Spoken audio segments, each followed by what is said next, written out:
yang 100 miliar yang kita gunakan per tahun ternyata setara dengan 16 berat pesawat Boeing 747. Luar biasa ya. Sekarang kita akan melihat lebih detail lagi. Berapa 11 triliun itu? Kenapa 11 triliun digunakan untuk memproduksi kantong plastik? Ternyata dari 100 miliar kantong plastik tersebut membutuhkan 12 juta barel minyak bumi yang tidak dapat terbaharui. Yang itu adalah menghabiskan dana 11 triliun rupiah dengan harga minyak bumi $100 per barel. Nah, 11 triliun rupiah, bayangkan Bapak Ibu, kita pakai ini sekali pakai langsung buang ke tempat sampah. Padahal kita menggunakan minyak bumi yang luar biasa dengan dana yang luar biasa.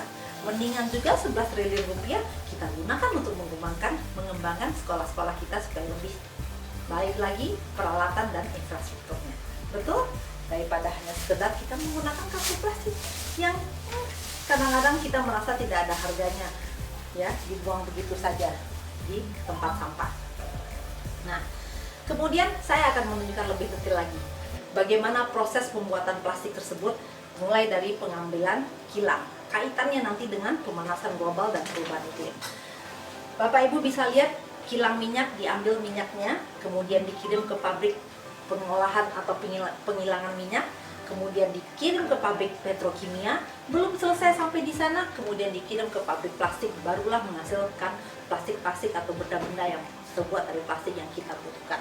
Nah, pada setiap tahapan ini, ternyata Bapak Ibu menghasilkan gas-gas karbon dioksida, CO2, mulai dari pengambilan minyak dari bumi sampai kemudian menghasilkan plastik, termasuk kantong plastik yang kita gunakan. Ternyata plastik yang sesederhana ini menghasilkan karbon dioksida dan luar biasa tahapan dalam pembuatannya. Sehingga saya mengajak Bapak Ibu untuk kemudian berpikir, yuk kita hemat-hemat pakai plastik, karena ternyata membutuhkan sumber daya alam yang luar biasa dan menghabiskan dana yang juga luar biasa. Nah, jadi kalau kita bicara tentang plastik pembuatannya menggunakan minyak bumi sehingga menghasilkan gas-gas rumah kaca pada proses produksinya, dan dia hancur di alam belasan atau ratusan tahun, tidak serta-merta hancur kalau kita buang begitu saja di alam. Kemudian kita akan lihat lagi tentang sampah organik. Kita tidak bisa bebas dari sampah organik selama kita masih makan. Sampah-sampah dari buah-buahan, sayur-sayuran, makanan, dan lain sebagainya. Ternyata sampah organik yang tidak kita olah dan kita buang begitu saja di TPA, ya kita campur semua sampah, diangkut ke TPA ataupun kita buang begitu saja di tanah, itu juga menghasilkan yang namanya karbon dioksida dan metan, yang dua-duanya akan menambah tebal selimut bumi di lapisan atmosfer yang tadi kita sudah bahas. Dan juga ketika dia dibuang begitu saja di tanah akan memberikan pencemaran-pencemaran di tanah dan air. Ya. Kemudian kita lihat kalau di Indonesia ternyata emisi metan dari TPA dari tahun 2006 dan prediksi sampai 2025 terus akan meningkat jumlah emisi metan. Terus apa masalahnya? Tadi masalahnya metan akan menambah gas-gas rumah kaca di lapisan atmosfer. Kemudian kita lihat lagi, ternyata gas metan itu juga bisa menimbulkan bencana bagi manusia. Bapak Ibu mungkin ingat, terutama yang dari Kota Bandung, bahwa di tahun 2005 pernah terjadi ledakan besar di TPA Leuwi Gajah yang menewaskan 143 jiwa dan 137 rumah tertimbun. Indonesia lagi-lagi dapat ranking loh, ranking kedua, karena yang pertama terbesar ledakan TPA-nya ada di Filipina. Wah, ternyata kita ini suka membuat ranking, tapi dari hal-hal yang kurang menyenangkan. Yuk kita semua berubah. Jadi, sampah organik tanpa diolah menghasilkan gas rumah kaca dan mencemari air dan tanah. Kita sekarang sudah tahu plastik organik itu punya masalah semuanya. Sekarang saya akan cerita tentang kertas. Bapak Ibu guru yang berada di sekolah tidak bisa lepas dari kertas, tentu saja. Begitu juga dengan saya, ya. Bagaimana cerita kertas? Apalagi hubungannya dengan karbon dioksida atau pemanasan global. Nah, kertas tulisan, ya, kertas yang biasa kita pakai untuk ujian, buku dan lain sebagainya, itu ternyata membutuhkan 24 batang pohon untuk memproduksinya. Sedangkan 1 ton kertas koran membutuhkan 12 batang pohon. Wow, betapa banyak pohon yang harus ditebang untuk memenuhi kebutuhan terhadap kertas bagi kita. Nah, berdasarkan penelitian di sekolah, satu siswa rata-rata dalam 1 tahun membutuhkan 13 kilogram kertas. Coba bayangkan Bapak Ibu di sekolah masing-masing, berapa jumlah siswa di sekolah Bapak Ibu? Ada yang 200-an, ada yang 700-an, ada yang 1000-an. Coba kita kali dengan 13 kilogram per tahun. Berapa kilogram dibutuhkan kertas per tahun dan berapa jumlah pohon yang harus ditebang untuk memenuhi kebutuhan kertas kita. Padahal sebuah pohon itu baru dapat menyerap 1 ton karbon dioksida ketika usianya 40 tahun. Jadi ketika Bapak Ibu sekarang kita ramai-ramai menanam, gerakan menanam pohon, ketika kita menanam kan paling usianya baru beberapa bulan.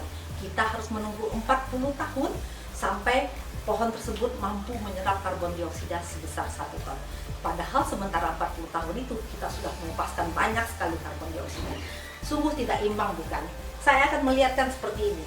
Ketika 1 hektar hutan ditebang, maka padahal seharusnya 1 hektar hutan itu dapat menyerap 3 ton CO2 dan menghasilkan 2 ton oksigen.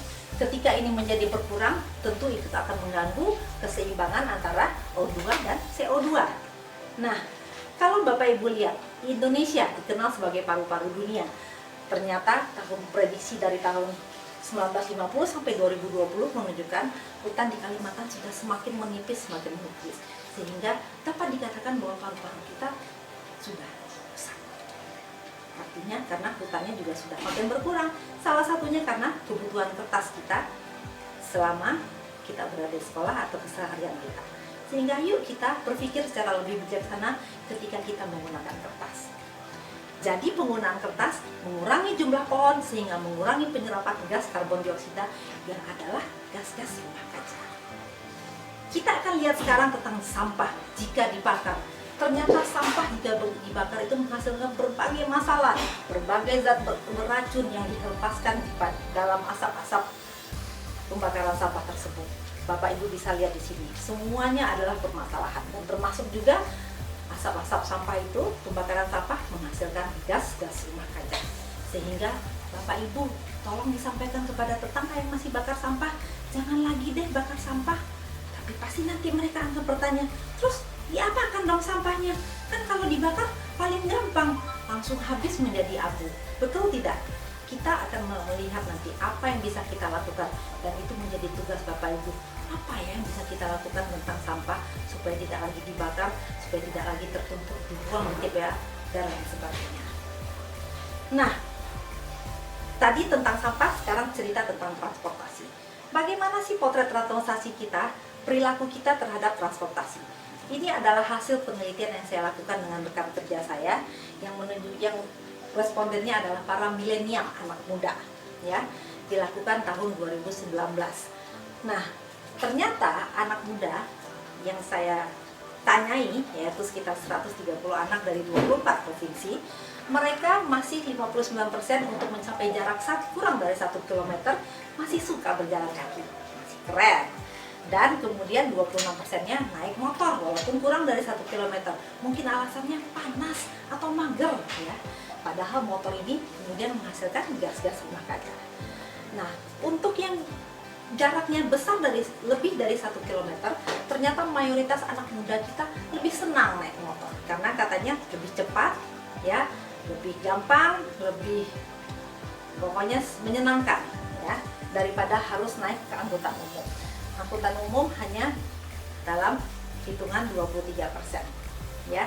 Tentu saja hal ini dibandingkan angkutan umum dengan sepeda motor akan menghasilkan gas rumah kaca yang lebih besar dibandingkan kita ramai-ramai naik angkutan umum. Kemudian kita lihat lagi emisi gas rumah kaca pada sektor energi tahun 2016 menunjukkan bahwa ternyata industri produsen energi menghasilkan gas rumah kaca terbesar. Transportasi diikuti dengan 24,71% menghasilkan gas rumah kaca dari sektor energi. Kita lihat transportasi lumayan ya menghasilkan gas rumah kacanya. Nah, sekarang kita cerita tentang energi.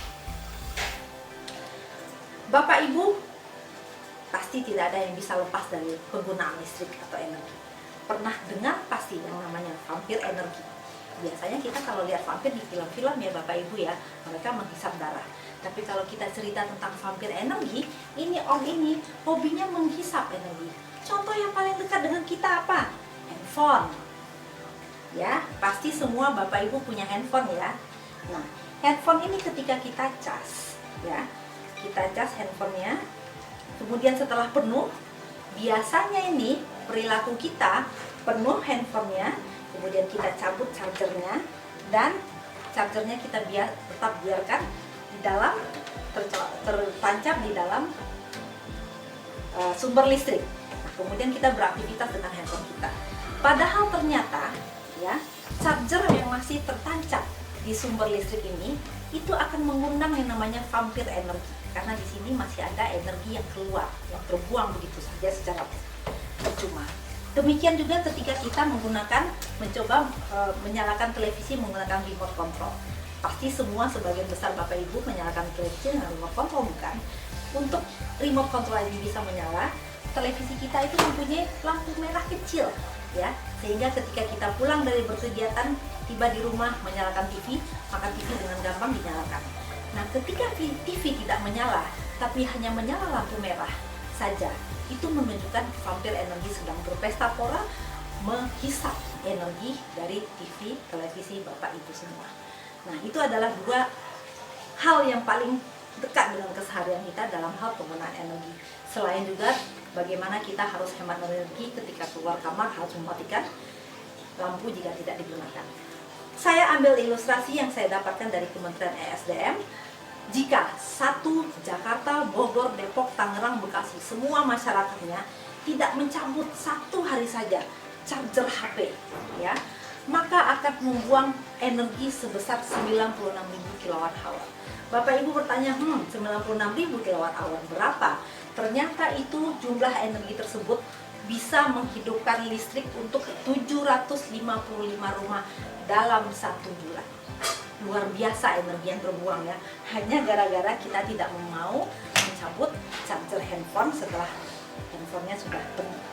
Nah, Bapak Ibu, dengan pengetahuan seperti ini, yuk mari kita ingatkan diri sendiri, keluarga dan tetangga dan teman-teman, yuk hal-hal yang selama ini kita anggap kecil, kita menjadikan perubahan perilaku untuk menjaga bumi kita.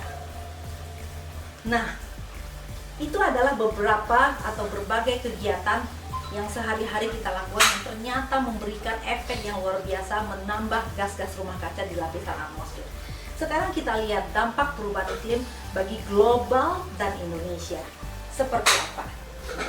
Ternyata perubahan iklim tersebut ya mempengaruhi kesehatan, cuaca ekstrim, penyakit menular, gelombang panas, pencemaran udara dan lain sebagainya.